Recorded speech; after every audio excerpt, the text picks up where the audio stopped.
Bismillahirrahmanirrahim. Assalamualaikum warahmatullahi wabarakatuh. Innal hamdalillah nahmaduhu wa nasta'inuhu wa nastaghfiruh wa na'udzu billahi min syururi anfusina wa min sayyiati a'malina. May yahdihillahu fala mudhillalah wa may yudlil fala hadiyalah. Asyhadu an la ilaha illallah wahdahu la syarika lah wa asyhadu anna Muhammadan abduhu wa rasuluh, amma ba'd. Jamaah tarawih yang dimuliakan Allah Subhanahu wa taala. Pertama-tama marilah kita ucapkan puji syukur kita kepada Allah Subhanahu wa taala atas berkah rahmat serta hidayahnya kepada kita semua, sehingga kita masih diberikan suatu kesempatan, yaitu melaksanakan sholat tarawih pada malam ini. Dan tak lupa salawat dan salam kita haturkan kepada junjungan kita Nabiullah Muhammad sallallahu alaihi wasallam atas perjuangan beliau dalam dakwah untuk menyampaikan agama Allah Subhanahu wa taala ini, yaitu agama Islam, dan bagaimana Rasulullah berjuang membuat sistem mekanisme sehingga risalah yang beliau bawa bisa mencapai ke seluruh alam, sehingga Islam itu dikatakan rahmatan lil alamin. Bapak, Ibu, adik-adik jamaah sholat isya sekaligus tarawih yang dimuliakan Allah Ta'ala, pada kesempatan ini kami akan menyampaikan bab tentang niat puasa. Walaupun sepertinya ini sudah kita dari kecil sudah kita tahu bagaimana niat puasa itu. Namun pada perkembangan berikutnya akhir ini ada sedikit perbedaan tentang, atau mungkin suatu perbedaan atau bahkan bisa menjadi suatu perdebatan, dan bahkan bisa menjadi suatu sampai bisa saling menyalahkan. Sehingga kami mengangkat topik ini untuk bisa menjadikan tambahan khazanah ilmu bagi kita. Adik-adik masih ingat ya bagaimana doa berpuasa? Ada yang bisa adik-adik? Doa berpuasa kan sudah dihafal kan, tiap bisa kan sudah dibaca bersama-sama ya, yaitu nawaitu somaudin an adai fardi syahri ramadana hadi sanati lillahi ta'ala ya. Kemudian ada yang mengatakan bahwa sesuatu yang berkaitan dengan ibadah itu kalau tidak ada contoh dari Rasulullah SAW itu bisa dikategorikan atau bisa dilabeli dengan istilah bid'ah ya, dengan istilah bid'ah. Memang di pengetahuan saya ya, dan beberapa para ustadz juga menyampaikan bahwa doa itu tidak ada hadisnya ya. Doa itu tidak ada hadisnya, tidak ada contoh dari Rasulullah SAW bagaimana doa berpuasa itu yang kita amalkan dari saya kecil sampai sekarang ya. Ternyata tidak ada hadisnya. Maka beberapa dari saudara-saudara kita walaupun tidak menyalahkan tapi menyampaikan bahwa kalau keterkaitan dengan amalan ibadah tidak ada dalilnya, tidak ada dasar yang mendukung hadisnya, itu dikenal dengan bid'ah. Dikenal dengan bid'ah. Di sini akan kami sampaikan ya, bagaimana asal mula adanya doa itu. Ya. Setiap di kitab-kitab itu di bab awal-awal itu biasanya memang berkaitan dengan niat, ya. Dan hadis Rasulullah SAW yang diriwayatkan oleh Bukhari Muslim, yang hadis riwayat Bukhari Muslim yaitu dari Umar bin Khattab. Ini sangat masyhur hadis ini, ya, dan bahkan hampir-hampir di tiap kitab lama itu hadis ini dimunculkan paling awal dari bab niat, ya. Karena apa? Karena hadis ini memang sahih, ya, kuat, yaitu yang berbunyi innamal a'malu binniyat wa innama likulli man nawa, dan seterusnya. Jadi, bahwa perbuatan itu dinilai berdasarkan niatnya, dan setiap orang itu akan diberi pahala sesuai dengan niatnya, ya. Hadis ini berkaitan dengan saat adanya hijrah dari Makkah ke Madinah, bahwa orang-orang muhajirin itu hijrah ke Madinah itu wujudnya hijrah, tetapi tujuan hijrah dari Mekah ke Madinah itu bermacam-macam. Ada yang betul-betul hijrah karena agama dalam rangka untuk ikut Rasulullah SAW. Ada yang hijrah karena ada calon istrinya yang ikut hijrah ke Madinah, atau hijrah ke Madinah karena berkaitan dengan suatu perdagangan dan lain sebagainya. Maka muncullah hadis ini, ya, muncullah hadis ini. Dari hadis ini, kalau dilihat wujudnya, apakah bagaimana niatnya suatu amalan hijrah itu tidak ada penjelasan. Dan para ulama menanggapi akan hadis ini dari 4 mazhab yang kita kenal sekarang itu sepakat bahwa niat itu ada di dalam hati. Jadi niat itu ada di dalam hati. Maka seringkali kalau kita guyon-guyon mungkin sama teman-teman kalau berbicara tentang ini, ya niat itu ya di dalam hati. Niat itu ya dengan lah. Pertanyaannya, bagaimana niatnya itu? Bagaimana niatnya itu? Kemudian para ulama fikih, ya, itu mengadakan apa itu? Suatu, kalau sekarang itu ya apa ya? Seperti seminar atau pertemuan para ulama, ya. Dan itu waktu itu diadakan di Al-Mawsu'ah Al-Fiqhiyah Kuwait. Jadi para ulama fikih itu bersepakat bahwa niat itu harus memenuhi 4 syarat. Niat itu harus memenuhi 4 syarat. Lah apa saja syarat itu? Ya. Yang pertama yaitu jazm, artinya yakin. Jadi seseorang itu dalam berniat itu harus mantap, harus yakin, tidak boleh ngambang. Contoh niat yang ngambang misalnya, saya besok rencananya sama teman-teman mau pergi ke luar kota gitu. Terus pada saat malam puasa gini, saya kalau besok jadi pergi saya tidak puasa, tapi kalau tidak jadi pergi saya puasa. Jadi seperti itu merupakan niat yang tidak yakin.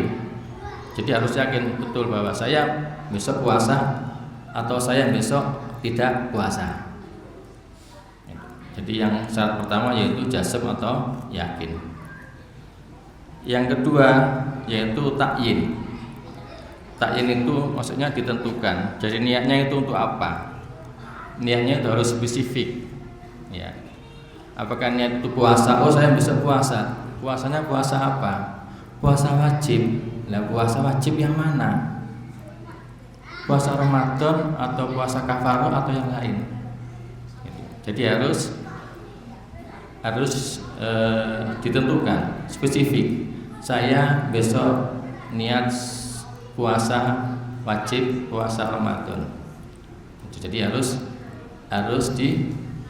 ditegaskan. Jadi yang syarat yang kedua yaitu ta'yin, artinya spesifik atau ditentukan. Yang ketiga yaitu tab'id, pengukuhan.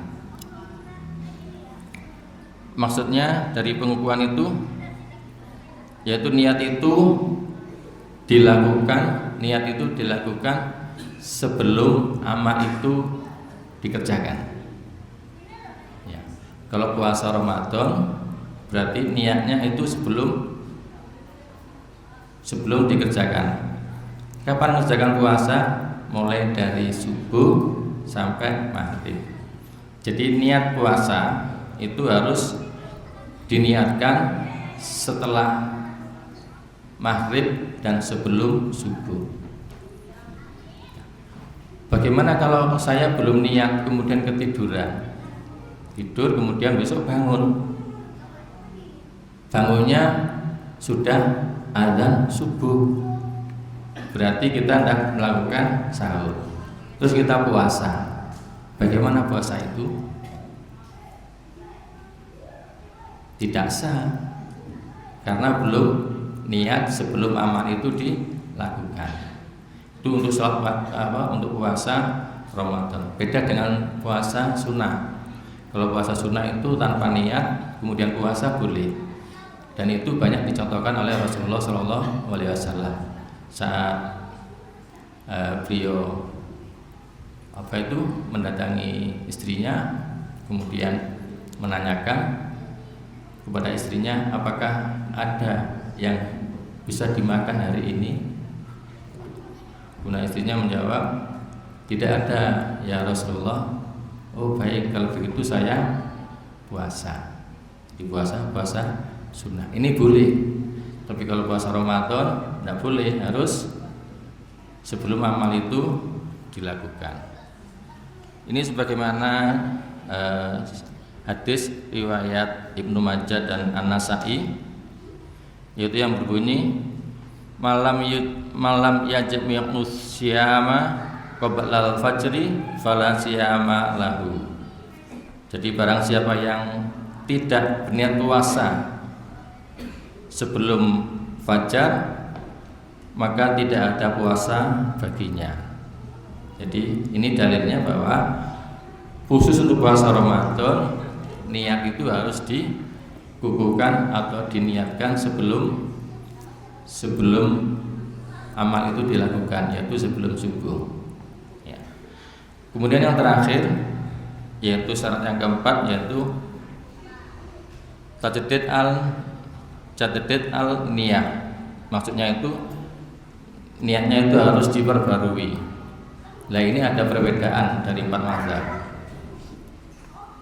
Ada perbedaan. Jadi keempat mazhab itu kecuali dari mazhab Maliki itu harus diperbarui setiap hari. Kalau mazhab Maliki bisa cukup niat di awal Ramadan. Jadi saya akan berniat puasa Ramadan 1 bulan penuh, itu sudah cukup. Jadi puasanya sudah cukup niatnya kalau menganut mazhab Maliki. Tetapi 3 mazhab lainnya itu sepakat bahwa niat itu harus diperbarui setiap malam. Dari keempat syarat itu, Bapak, Ibu, adik-adik yang dimiliki Allah Subhanahu wa taala,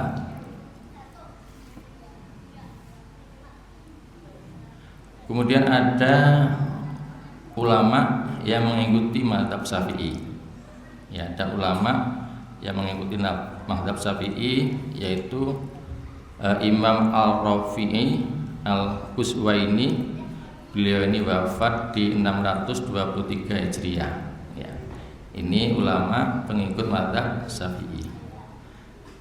Beliau kemudian dalam kitabnya yaitu kitab Fathul Aziz bin Syarahi Al-Wajiz. Itu beliau membuat redaksi niat puasa Ramadan. Bagaimana redaksinya? Ya, yang sudah kita amalkan dari kecil, yang sudah kita amalkan dari kecil, ya. Dan sampai sekarang pun di musola ini setiap selesai tarawih kemudian diingatkan untuk berniat puasa bulan Ramadan untuk besok harinya. Kemudian ini pun juga diulang kembali, yaitu oleh ulama pengikut Imam Syafi'i juga di dalam kitab yang dikenal dengan Al-Syahrul Al-Kabir Lil Al-Rafi'i, yaitu yang ditulis oleh Imam An-Nawawi, ya. Oleh Imam An-Nawawi ini juga pengikut mazhab Syafi'i. Diulang kembali redaksi itu, ditulis kembali dalam kitabnya. Kemudian kita berpikir, kok bisa-bisanya beliau itu membuat redaksi itu, ya. Apa dasarnya? Dasarnya adalah dari kesepakatan para ulama itu, dari 4 syarat itu, ya, untuk mempermudah orang-orang awam, ya.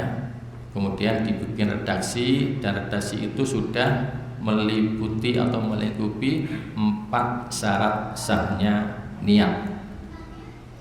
4 syarat sah niat. Jadi redaksi itu adalah dalam rangka untuk mengamalkan hadis yang pertama tadi. Sesungguhnya niat amal itu tergantung pada niatnya. Lah niat itu diredaksikan seperti yang kita amalkan sampai sekarang ini. Sebagai kesimpulan, ya, ini memang mungkin ada yang tidak sependapat dan mohon dulu tidak diperdebatkan. Nah, ini untuk menambah wawasan ilmu kita sehingga kita lebih paham mengapa saudara-saudara kita mengamalkan itu dan mengapa saudara kita itu tidak mengamalkan itu, ya. Jadi keempat mazhab sepakat bahwa niat itu ada di dalam hati, ya, ada di dalam hati. Dan bagaimana niatnya? Nah, kalau kita memenuhi kesepakatan dari Kongres Ulama yang di Kuwait itu bahwa memenuhi 4 syarat, ya harus memenuhi 4 syarat itu. Redaksinya bagaimana? Ya, kalau diredaksikan ya seperti yang kita baca mulai dari kecil. Ya, memang sekali lagi itu tidak ada hadisnya. Yang redaksi itu tidak ada hadisnya. Redaksi itu adalah ide atau inisiasi dari ulama pengikut mazhab Imam Syafi'i. Ya, pengikut mazhab Syafi'i. Kemudian pertanyaannya lagi, apakah harus seperti itu? Ya, apakah seperti itu? Harus berpakai bahasa Arab? Ya. Tentunya akan dijawab tidak. Sesuai esensi dari 4 syarat niat tadi. Ya, tidak. Makanya karena niat itu ada di dalam hati, sehingga kita mungkin saya usulkan untuk mengajari anak-anak kita itu tidak hanya dalam bahasa Arabnya untuk dihafalkan, tetapi harus ada maknanya biar tahu, ya, biar tahu. Kalau nanti hanya sekedar membaca tapi tidak tahu maknanya dan maksudnya, ya berarti puasanya sah atau tidak, ya tidak tahu. Padahal niat itu ada di dalam hati, jadi harus tahu maknanya. Sehingga dalam pengajaran kepada anak-anak kita ada di generasi berikutnya itu, kalau menggunakan redaksi itu harus sebaiknya harus disampaikan juga artinya. Saya niat puasa Ramadan, ya, puasa wajib pada tahun ini, ya, karena Allah Ta'ala. Jadi sudah memenuhi 4 syarat tadi. Dan Pertanyaan lagi, apakah harus dilafalkan? Ya, tidak harus, karena niat itu ada di dalam hadis. Bagaimana hadis yang pertama tadi, innamal a'malu binniyat, niat itu ada di dalam hati. Tidak ada penjelasan niat itu harus dilafalkan. Namun ada beberapa ulama ya menyampaikan bahwa untuk bisa nyambung antara mulut hati itu harus dibantu lafaz, itu monggo ya, itu monggo, itu opsional, tapi prakteknya niat itu ada di dalam hati. Sekira itu dari saya. Kalau ada kurang lebihnya saya mohon maaf sekali lagi. Kalau misalnya ada yang kurang sesuai dari apa yang kami sampaikan, dimohon untuk tidak dijadikan suatu perdebatan atau permasalahan. Jadikanlah itu menjadi khazanah ilmu bagi kita, sehingga kita bisa saling memahami mengapa kita itu berbuat seperti ini, mengapa saudara kita itu tidak mau seperti ini. Nah, semuanya itu ada dasarnya masing-masing. Sekali itu ada kelemahan, saya mohon maaf. Akhirul kalam. Assalamualaikum warahmatullahi wabarakatuh.